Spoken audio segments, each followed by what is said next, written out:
Hi, today we're going to talk about sea level rise. Will sea level rise affect your neighborhood? Where are the vulnerable residential areas in the Bay Area? You might have heard that sea levels are rising, but did you know if the places near you will be affected in your lifetime? And if so, how much? These are smart questions to ask, and we want to show you our best understanding of how the Bay Area might look a few years from now.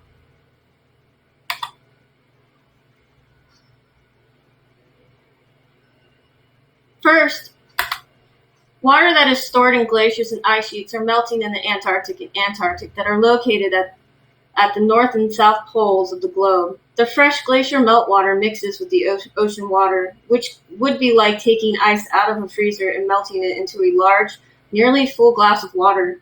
It will rise the level of the water in the glass just enough for it to overflow out over the glass. Second, as the increased amount of freshwater of the melting glacier and ice sheets caused by climate change alters the major and minor circulation patterns of the ocean. Coastal areas become more vulnerable to increasing storm surges and flooding more than before. Third, as climate change increases ocean water temperatures, the ocean water begins to expand, creating a high volume of water, whereas cold water has a lower volume. This expansion of warm water will increase the sea level as well. Fourth, land around the Bay Area is on soft soil and is sinking slowly due to the land practices and natural tectonic movement that occurs within the Bay Area. As the land is sinking lower, the bay's water level is getting higher. Adding terrestrial water use practices also alters the way that the hydrological cycle goes into the ocean. The end result of all these factors increase vulnerability into many areas around the Bay Area, and it's increasing overall risk of life. Here's a video that NOAA scientists have made to show what sea level rise is expected to do over 250 years. The sea level rise goes to 5 feet at our rate that is given by the U.S. Department of Commerce of 1/8 of an inch per year.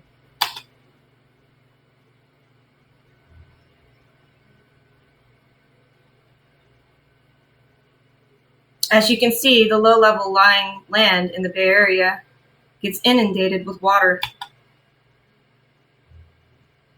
Now, if we were to look at the North Bay, near San Francisco, Marin, and other North Bay locations,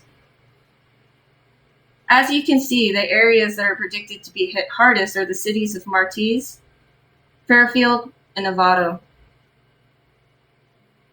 Let's look at that again.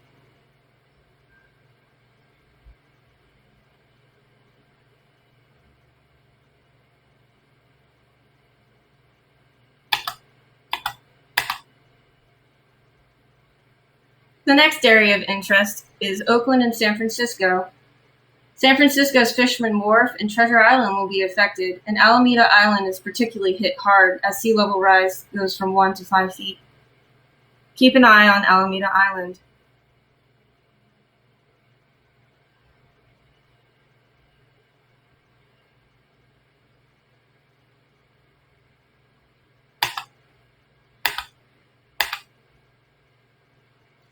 The next area is the South Bay, including Palo Alto, San Jose, and Sunnyvale, and Cupertino. All these areas are in very low land.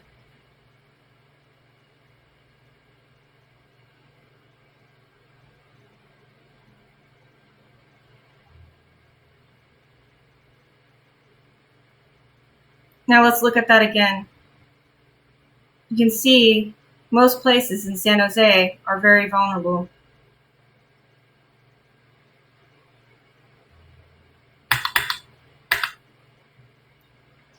So, if nothing is done and sea level continues to rise,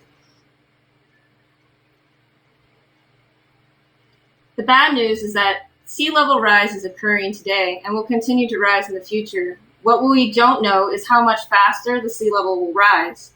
It's not just the bay that will get hit. Projected levels if we don't do anything, of sea level includes flooding of Sacramento and Stockton, since they sit as low as 3 feet above current sea levels. But there are things that we can do to protect ourselves and the places that we love in the Bay Area. Here are some things that we can do. We can restore wetlands because they can act as a first line of defense against storm surges, acting as buffers for waves and absorbing some of the water energy as it sinks into the soil and recharges our underground water system. Save the Bay is a nonprofit organization that advocates for water or wetland restoration. They have worked tirelessly to promote awareness of sea level rise and conducted their own research to the work that is needed. The Save the Bay report, called Greening the Bay, recommended that the Bay Area needed over 100,000 more acres of marshland to protect our bay's coastline. If you want to help in this effort, they are open to volunteers at savethebay.org.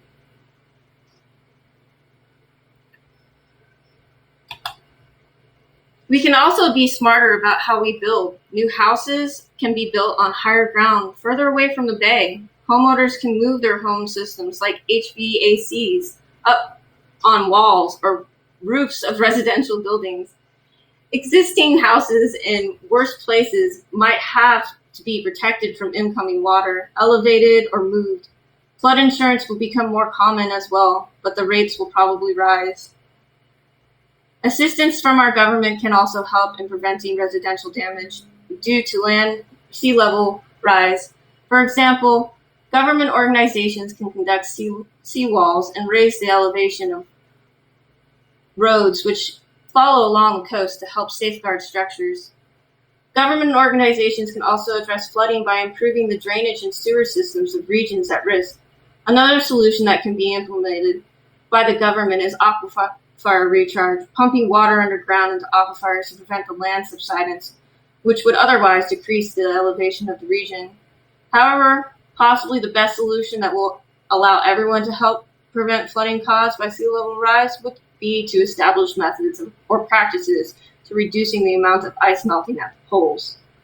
But perhaps the biggest change needs to be people taking sea level rise when they decided to move to the Bay Area or relocate within the Bay Area. We can't stop sea level rise altogether, but we can reduce its impact if we take the steps today to prepare for our future in the San Francisco Bay Area.